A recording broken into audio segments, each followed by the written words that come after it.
I forgot to record me putting this together, but I can tell you what it is. I used about a half, not quite a half, maybe a third of a small cucumber, and I cut the seeds out, and I chopped it up small. And then I used about a third of a red bell pepper and chopped that up small. I used about a fourth of a small onion chopped up real tiny, and some green parts of the green onions, a little bit, put that in. And then I used some fresh dill and chopped that up, put it in. And I put about 2 cups of sour cream and about 3/4 of a cup of Hellmann's mayonnaise in here. Then I put a little garlic powder and a little salt. And it's pretty tasty. Anyway, this is to go with the salmon patties, but I will leave the ingredients in the description box below for this. It's pretty tasty. It's cucumber dill. It can be cucumber dill dip if you want it to be, or cucumber dill sauce if you want to put it over salmon or something. You can dip vegetables in this too. And now I have 2 bags of cauliflower, frozen, but I thawed them out today, in the Ninja Foodie Flip. And I have it on air roast. And I'm going to roast those up. And I broiled them in a little oil, and I put garlic powder, salt, pepper, and a little bit of cayenne on them.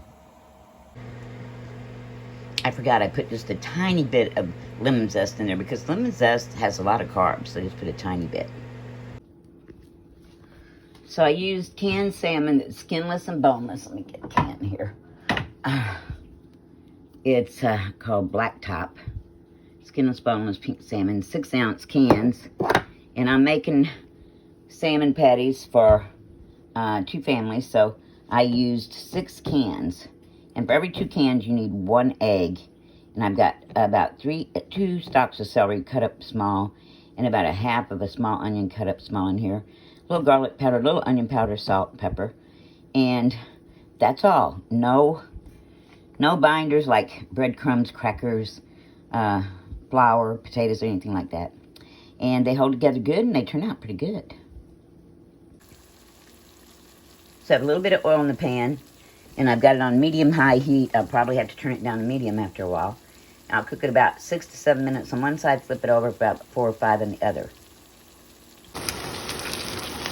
So this is about, after 6 minutes, I started out on about 6.5, medium-high. Turn it down to medium now. Grease is getting really hot. And this was about in 4 minutes. And I had to turn this burner down to 4 because it's a hotter burner for some reason. It's a smaller burner too. So you just have to keep an eye on it. You get about 1 good-sized patty per can, 6-ounce can. They're good size. They're pretty big. And so that ends up being, what, $2.10 a patty. But they're really big and they're good. You could probably get twice as many patties if you want to make the small ones. There's 2 salmon patties that's left. The other 4 got out the door with my son-in-law. But they turned out pretty good. For low carb, pretty tasty.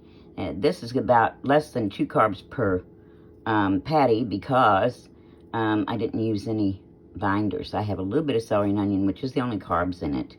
And they turn out pretty good. So they'll have roasted cauliflower and salmon patties, cucumber dill dip, and some extra veggies for the dip. Okay, guys, thanks for watching. I hope you try it.